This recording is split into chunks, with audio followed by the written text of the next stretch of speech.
that with sound, showing our young people just gloating over the turkey shoot of about a dozen Iraqi civilians minding their own business, severely injuring 2 children. Now, when I ask people about that, nobody knows about it. Maybe out of a very progressive audience of 100 people, 5 people will say, oh, yeah, I read something about that. And only 2 of those have taken the trouble to go up onto their URL line and put in collateral murder. That's all you need, collateral murder. Now, Ray, we're running out of time. This is key info you've been covering, but we've only got this segment, what's left, and the short segment coming up with you today, and I appreciate the time. But going back to something you just mentioned briefly, now we see cybersecurity. We read about Top Secret USA, 854,000 private individuals with the highest security level. We know they're training the military for domestic operations. The White House admits they want to start censoring the Internet. Cass Sunstein does. And it looks like the system realizes it's not going to get away with all this corruption if they don't start curtailing the web. Are you concerned about that?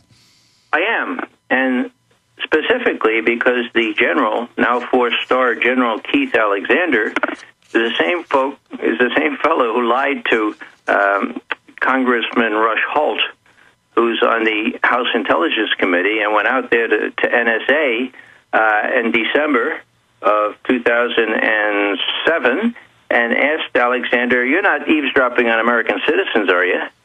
And he said, "Oh no, that's against our first commandment." And James Risen's article came out just a week later. So Alexander, in my day we used to think that Army officers shouldn't lie. Well, he lied to his congressional overseer. That's a crime, okay? And now he is in charge of all this cyberspace stuff, security, offensive stuff, and still head of NSA. And now the Washington Post says Obama wants to search everybody's computers and ISPs without warrants now, something they're already doing. So we've gone from Bush lying 3 years ago and saying, we're not spying on you without warrants, that's illegal, and to this general doing it, to him now being the head of it and saying, yeah, we're listening to everything you're doing. And Google is in Wired magazine today saying, we're with the CIA, watching all of you in real time. So they've gone from saying, oh, we would never do that, to, yeah, we're watching everything. You know what the saving grace is here, Alex? The saving grace is that by adding more straw or more hay to the haystack, it makes it even more difficult to find the needles. Now, maybe you and I are getting special treatment, but if you deluge the system with more and more intercepted conversations, just think of the billions and billions of things that they collect every day in NSA. It's funny in terms of them running down patriots like us. It's not so funny when there are real terrorists out there and they can't find this needle in the haystack. Needle in the haystack. Or corporate criminals. And we've seen that under Bush Sr., Clinton, right through to Obama, where they've cut almost all of the government corporate fraud investigators. 11 years ago, they knew what Madoff was doing but blocked it. Now the Federal Trade Commission's been given total anonymity and immunity for covering up crimes. I mean, this is wild. Yeah, Alex said those folks all look like us, though, if you're a little darker in color and have a beard or wear something we consider funny on the top of your head, well, that's a big, big difference. But I don't know how you sort out at NSA, how you sort for funny-looking things on top of people's heads. You can't. And so the state of the art, as it was 2 decades ago, is that you can collect immense amounts of information from satellites, from intercepted whatever, okay? You can't find what you need unless you get really smart programs and really experienced analysts to guide the retrieval system. Unless, just like torture doesn't work unless you want fake confessions and to scare people, unless they know none of this really works, they can just claim their intel shows it. Yeah, in part, it's what I consider to be the biggest corporate welfare program in our country since the Strategic Defense Initiative, the anti-ballistic missile thing. Star Wars, yeah. What you got here is 2.5 times as big a intelligence budget now as was the case before 9/11. Now, that's $75 $75 billion, Alex. And what we could do in this country with $75 billion, I hate to tell you how many schools we could build, how many teachers we could train and retain, and all the other uses. How many bridges we could fix. We got a short 5-minute segment coming up, and then Ray's got to go. Let's get into Iran and the green lighting for that attack. Is it on? We're going to talk to him straight ahead. This is Vital Info. Stay with us.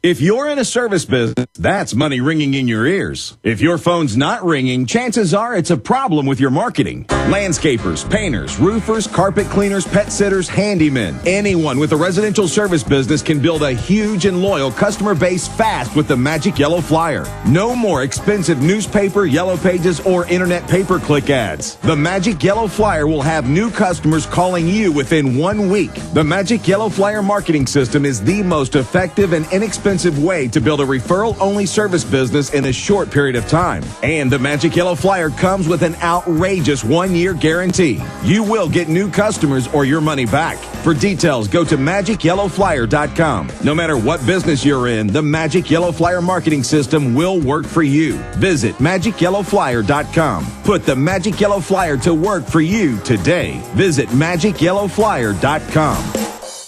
Again, the Congressional Budget Office sounds the alarm. This time warns of Greek-style U.S. debt crises. You heard me right. The GAO is drawing a parallel between the U.S. economy, its debt, and the current Greek economic meltdown. With the debt-to-GDP chart climbing into unfamiliar territory, the growing budget deficit will rise to unsupportable levels. Hi, this is Ted Anderson. The Federal Debt and Risk of Financial Crises document the CBO has published is a must-read for every American, covering the risk of continued deficit spending coupled with an aging population and the rising interest rates spell economic disaster. It's imperative that you get a copy of this document and study it for yourself. Call me today at 800-686-2237 and I'll send you a free copy. Again, call 800-686-2237 and ask for your copy of the CBO document. Once again, you need to read this government report. Call 800-686-2237.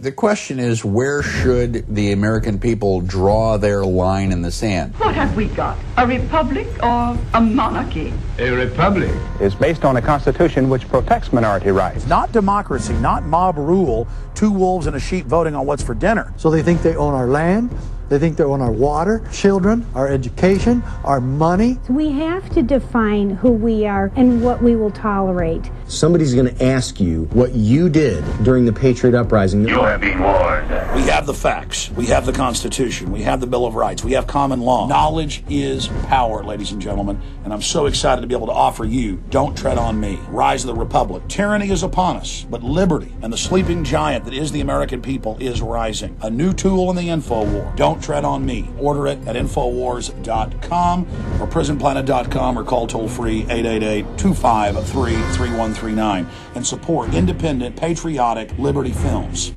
You worry, but only because you're paying attention. What's happening in the Gulf of Mexico illustrates an audacity toward nature. A similar audacity called GMO, or genetically modified organisms, means that the quality of commercially grown food may be compromised with our health in the balance. Now that summer's here, what better time to learn about the bounty that nature provides in wild edible food? Let author Linda Runyon show you the best-kept secret in plain sight, that food is everywhere you look. This summer, for the cost of a good meal or two out, you can literally starvation-proof yourself and your loved ones against any future craziness, and put up tons of free food, too. Whatever experiment is being run on us, you can rest assured that Linda's 50 or so staple foods aren't involved. Our foods are their enemy.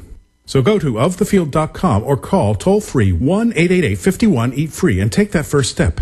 Make your oasis of food security and nutrition now. That's OFTHEFIELD.com or call 1-888-513-2837. Start now and make 2010 your year of independence. Okay, let's move quick with Ray McGovern. It looks like they're lining up an attack on Iran. We're seeing all these different government leaders say that it's on in the next 3 months. Is that saber-rattling? I think it's more than saber-rattling. Let me give you a little background, Alex. Iran's alleged attempt to build a nuclear bomb. A red herring, folks, a red herring. the CIA and 15 other intelligence agencies made a judgment at the end of 2007 that Iran had stopped working on a nuclear weapon. Not on the whole nuclear program, but on the nuclear weapon. And that judgment holds, okay? It holds till today. A new estimate is updating that, but so far that judgment holds. Now, number two, Iran has agreed to ship half of its low-enriched uranium out of country. Half. Wow.